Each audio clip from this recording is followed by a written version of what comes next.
De momento, gracias por tu trabajo y una curiosidad. ¿Cómo tomaste la decisión de escribir este libro? ¿Hubo algún hecho que precipitó que te metieras en esta investigación, larga investigación? Primero tengo que decir que el español no es mi idioma, ¿no? Entonces haré lo mejor, pero de vez en cuando probablemente que voy a decir cosas en inglés y tú puedes traducir. Empiezas con una pregunta muy personal. Estoy buscando a qué nivel voy a contestar. Estamos hablando de emociones, ¿no? Sí, es verdad. ¿Bien? Para mí el principio fue en el 2011. Yo había trabajado 10 años en una de esas grandes consultorías en McKinsey y después me había puesto de independiente, trabajando de coach y de facilitador con empresas grandes, bancos, empresas químicas. Y durante el tiempo me gustaba mucho. Yo estaba muy feliz con este trabajo porque finalmente, como sabes, de coach, de facilitador, podía tener las conversaciones que a mí me parecían esenciales, ¿no? La puerta cerrada, como tú, como gerente, ¿no? Como eres, ¿no? Y también tenía un par de equipos ejecutivos con quien tenía la suerte de trabajar, ¿no? La mayoría como 15 años más viejos que yo, ¿no? Egos grandes, ¿no?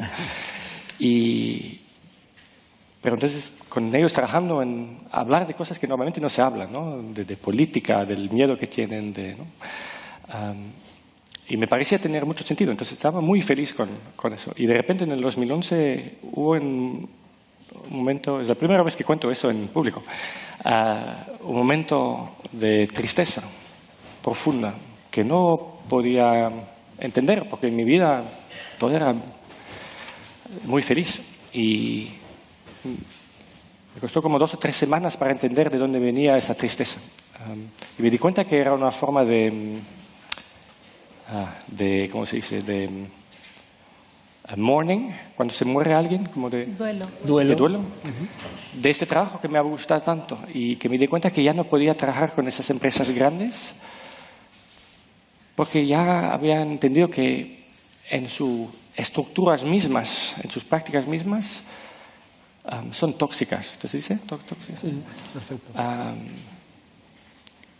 Que muchas veces cuando yo tenía una conversación real, profunda con un gerente, una vez que se abre la puerta, él no sabía cómo relacionarse con la misma humanidad, la misma profundidad, porque ya no se hablaba así. Y la misma cosa con el equipo de gestión, que, hablamos de cosas de miedo, pero una vez que el lunes pues ya regresa al trabajo, no cambia nada. Y entonces yo me di cuenta que ya no quería trabajar con esas empresas y no sé cómo decirle, a lo mejor le suena, no era como de algo en la cabeza, pero entrando en muchas de esas empresas grandes, ¿no? En el headquarter, ¿no?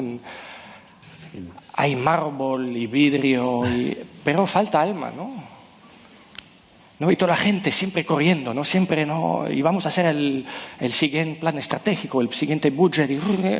Y había una parte de mí que les decía, pero ¿todavía crees en eso?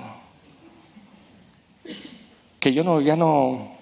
Entonces, de un día a otro decidí que ya no iba a hacer este trabajo. Y lo que fue interesante para mí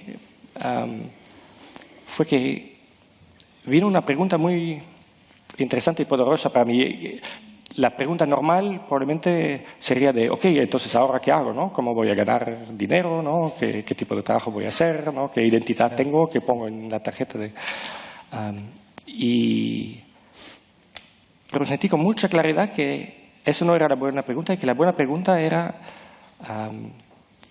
¿qué podría hacer yo ahora, en este momento, que tendría más sentido?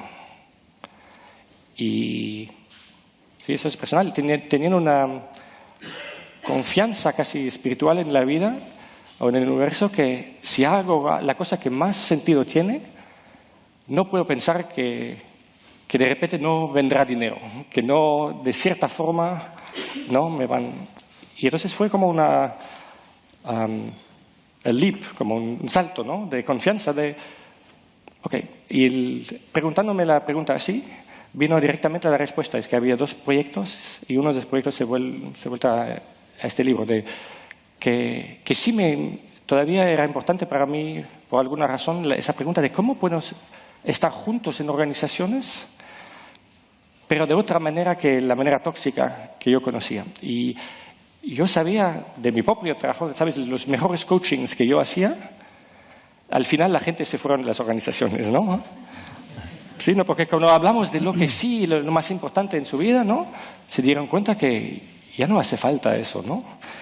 Y yo sabía que hay muchos ejecutivos que algún día dejan a su empresa. Hay muchas enfermeras, no sé si será lo mismo en España, muchas enfermeras en muchos países que ya no pueden trabajar en los hospitales. Muchos profesores, no sé si es lo mismo en España, en Bélgica, donde soy, es difícil encontrar a profesores porque las escuelas se han vuelto tan duras, ¿no? Tan tóxicas.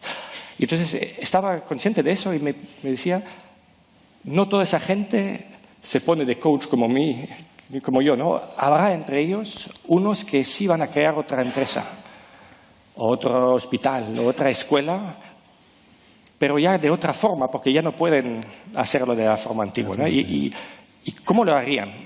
Entonces fue a buscar, y entonces lo interesante, me parece que Joana lo ha dicho, ¿no? que aunque no se conocieran entre sí, muchas veces no solo los principios, pero casi las prácticas, las estructuras entre esas organizaciones son idénticas.